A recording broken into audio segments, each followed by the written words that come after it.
Chers amis d'ici, d'ailleurs, bonjour.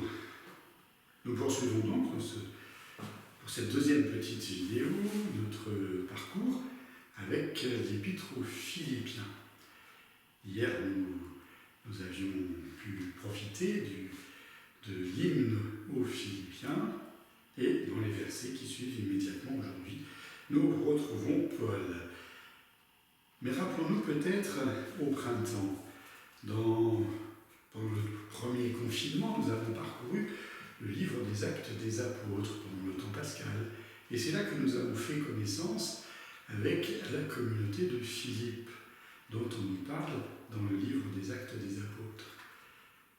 La communauté de Philippe devrait nous être très, très précieuse en fait, puisque c'est là, à Philippe, que l'Évangile met le premier pas dans notre continent européen. C'est à Philippe que Paul va baptiser la première européenne, Lydie, cette marchande de pourpre. Et si nous ne connaissons pas particulièrement dans nos pays Lydie, nos frères orientaux la vénèrent beaucoup plus. Et pour eux, c'est une grande sainte Lydie, parce que oui, effectivement, c'est la première à avoir accueilli le message de l'Évangile. Et c'est peut-être aussi un peu pour cela que l'Épître aux Philippiens a ce ton bien particulier d'une certaine familiarité. Paul est quasiment comme en famille avec la communauté de Philippe, d'où ces accents bien particuliers de fraternité. Alors dans le passage que nous avons aujourd'hui, nous pouvons retenir peut-être deux choses. Sur la fin du passage, Paul invite ses destinataires à partager sa joie. Sa joie pourquoi ?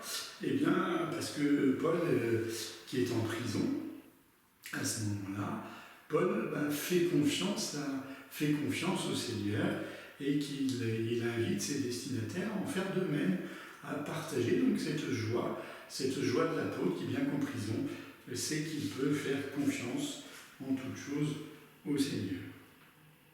Et puis la deuxième chose, deuxième verset que nous pourrions retenir aujourd'hui, là encore, au milieu du passage, c'est Dieu qui agit pour produire en vous la volonté et l'action.